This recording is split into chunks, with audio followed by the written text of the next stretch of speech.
situation in which language is spoken, he acquires this system.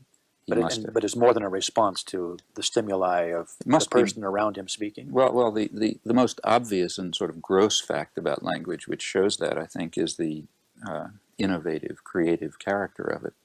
I mean, every child is capable of understanding and producing very complex structures which have no simple relationship, no point-by-point relationship, no relationship on the basis of analogy, let's say, to the experience that he's presenting. The generative, creative structures of language. Just that you can, as we're talking, we say new things, which we may not have said before. We hear new things. I mean, language is, well, as we talk, there's very little repetition in what we say? Well, if you really were to see how little repetition there is, you can, let's say, take a book or a newspaper or a library, for that matter, and search for repetitions of phrases or sentences and so on. They occur, but rarely so. I mean, there are particular subparts of language, say greetings or conventional utterances of one sort or another, that do repeat frequently, but these are incidentally often marginal in their structure. For example, a sentence like "How do you do" has a structure which is, in fact, unique. It's not the structure of any English sentence. And we don't create new sentences of that type. That's just a ritualized utterance. Yeah. But most of our linguistic interchange is, in fact, highly innovative. And of course, it's not just random. I mean, it's innovative, but somehow appropriate to situations. It doesn't necessarily follow the rules that we were all taught in school of a subject and a predicate or a noun and a verb.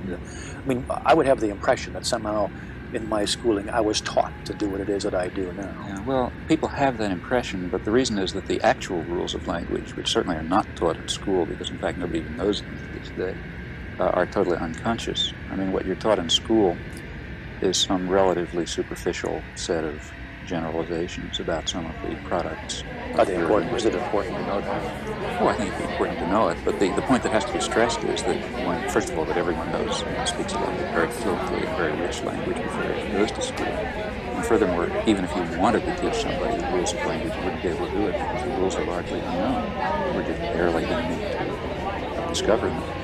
It seems to us that there's no problem in speaking, just as it seems to us that there's no problem with, let's say, walking.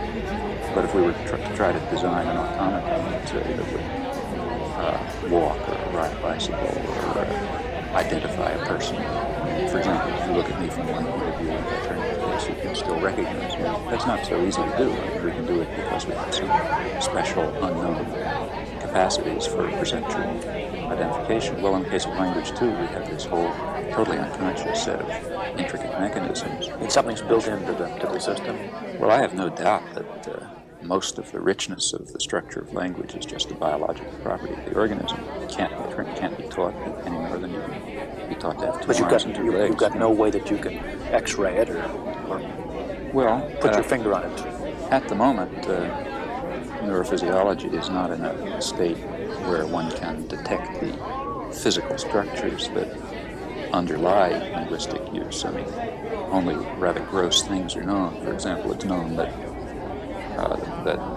language is controlled by the brain has two hemispheres, and language is controlled by one dominant hemisphere. Incidentally, humans are, as far as I know, as far as anyone knows, the only organism that has lateralization, has specialization of the two hemispheres. Apes don't, for example. And this is, as is well known, this is closely connected with language. Areas of the brain are known that have special relevance to various language functions. But when you get into the detailed, intricate structure of the system, it's still a mystery, an entire mystery.